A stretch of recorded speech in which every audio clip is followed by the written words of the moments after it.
Welcome to 15 Minutes With. Today we are talking with Brittany Gibbons.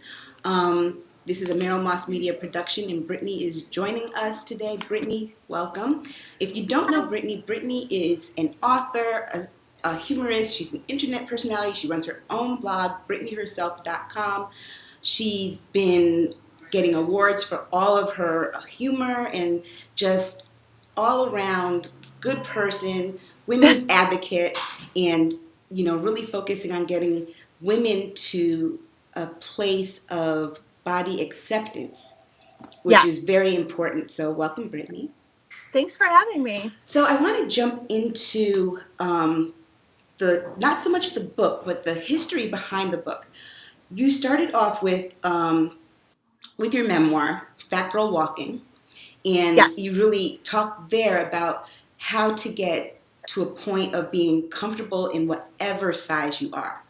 And then this new book, the clothes that make the girl look fat, which we have a copy here, is takes that further, but focuses specifically on fashion. Why'd you decide to go that route? I think that with the first book, it was very much an introduction and gave you a little bit of foundation and background on my life and how I got here to a place where I don't hate myself all the time, which is a really improved place to be when you are in sort of like the depths of not liking your body and not liking how you feel inside of it. So that was sort of an entry to that. So this more specific book is a little bit more of like a tangible way that people can sort of harness getting to a place where they like themselves a little bit more. There's no greater foundation for how you feel or present yourself to the world than the clothes you put on it. And I think we've all had we all have those terrible clothing, like embarrassing clothing stories. And being able to just sort of laugh about that and share it and be a little bit less alone, and then talk about tips that are useful and actually applicable to the life of a plus size woman are things that I wanted to provide. Well, it's funny that you say that, because even though we're at this point, this moment in history with the Me Too movement and Time's Up and women really speaking out about sexual harassment, there's this aspect of body shaming and fat acceptance that really is an extension of that. And we're not addressing that in this discussion. Why do you think that is?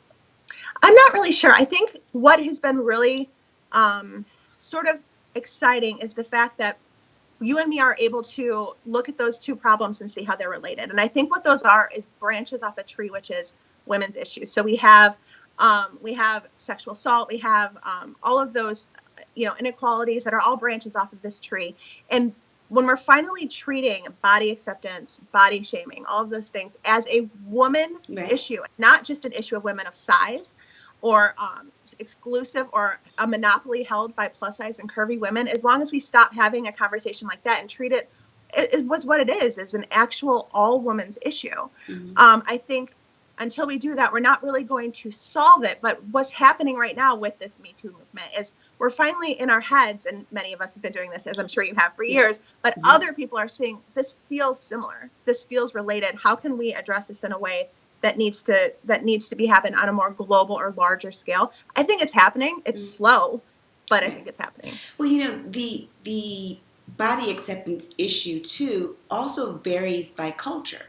Like for Black women, it's not a big thing to have a behind the size of mine.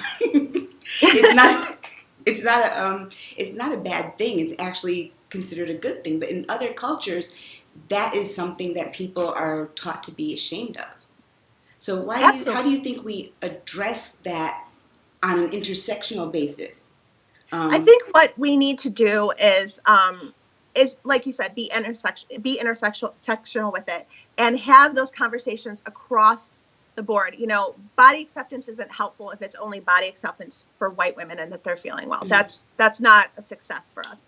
Getting every woman of every race, every ethnicity to feel good in their skin is hugely important. And a way to do that is to stop only like highlighting one body type, even across cultures, as the ideal body type. We can't be offering one and saying, and this is the standard in each of these instances. We need to start treating this and being more aware that this is something that all women feel. It needs to be addressed across all women. It needs to be accepted. And the more different bodies that we see in these ad campaigns and on television and in the media, we're just normalizing that for my daughter and the other girls that are coming up and the young women, as well as the women who are in their 30s and 40s and 50s who've never seen this or had access to this acceptance before.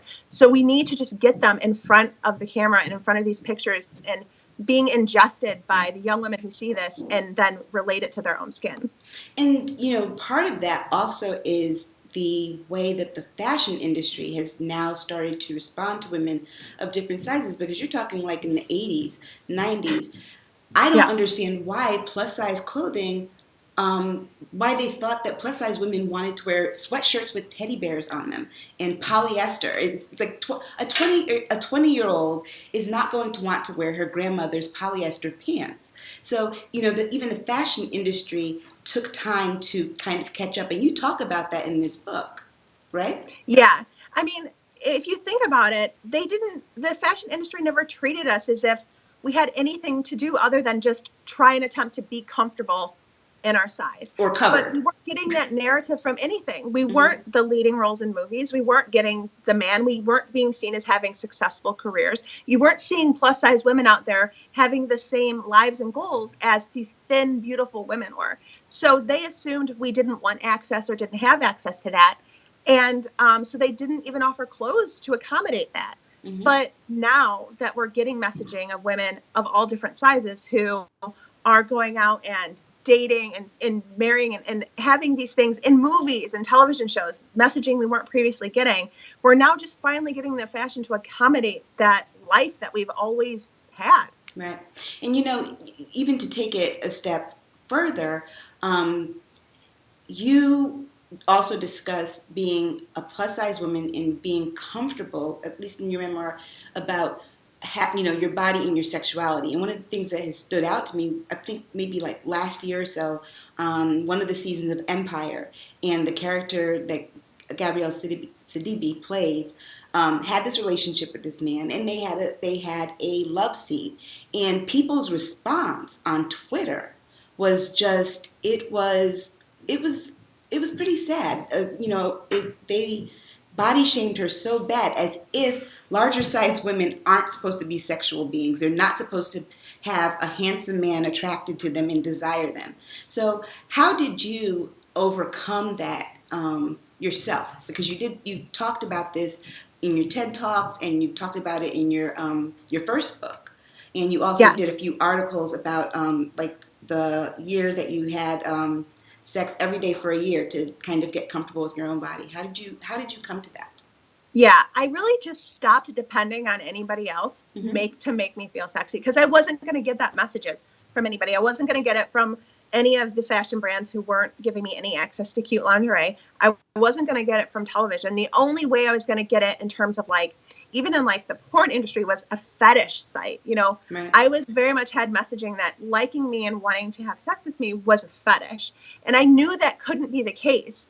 So it really was sort of stepping back and taking charge of it myself. Like you said, I did a project where I had sex every day for a year, and that was wonderful for my husband. But at the end of the day, it was for me, because I was so uncomfortable even taking my clothes off around him, feeling sort of a little bit ashamed about how I looked and just facing it every single day. And eventually, the more I looked at it, the more I have a really amazing and normal body. And I was never meant to feel that way. So sort of stepping back and taking charge of it yourself, not depending on anybody to tell you that you're sexy, not depending on anybody to tell you that you deserve any of these clothes, but getting comfortable with how you look and standing in front of that mirror and then saying, now this is what I need to keep this going, is important. Okay, so back to this book here, The Clothes Make the Girl. And the subtitle is Adventures and Agonies in Fashion. So I'm going to ask you about 3 of the main fashion issues that women have and what your recommendations are to get over them. First thing, buying jeans. You do the jean hop, the laying on the bed, anything to kind of stuff yourself in them. How do you tell women to resolve that? Okay, so here's the deal with jeans. I am a huge jean girl. I have an entire closet of just jeans. I wear only 3 of them, but I have them. The options are there. And all of the sizes, like you said, because every place is sized differently. So I have these bracketed sizes of anything from like a 14 to a 22. And so one thing that I want to tell women when it comes to jeans is I will never know what size jeans you wear if they fit, but I will know what size jeans you don't wear if they don't fit. So what I want you to do is to completely break up with whatever that tag says and just shop on what feels good. Nobody's going to know what size you are. Nobody's going to divorce, unfriend, or break up with you because of the size of your jeans. So find the jeans that feel good and fit. Nobody cares what the number is. It's different at every store anyways. Right. So if you can just sort of let go of the weight and the stigma that comes with whatever's on that tag, right. It's really freeing, and the world is now your oyster. Okay, so the second fashion issue, the swimsuit. Yes.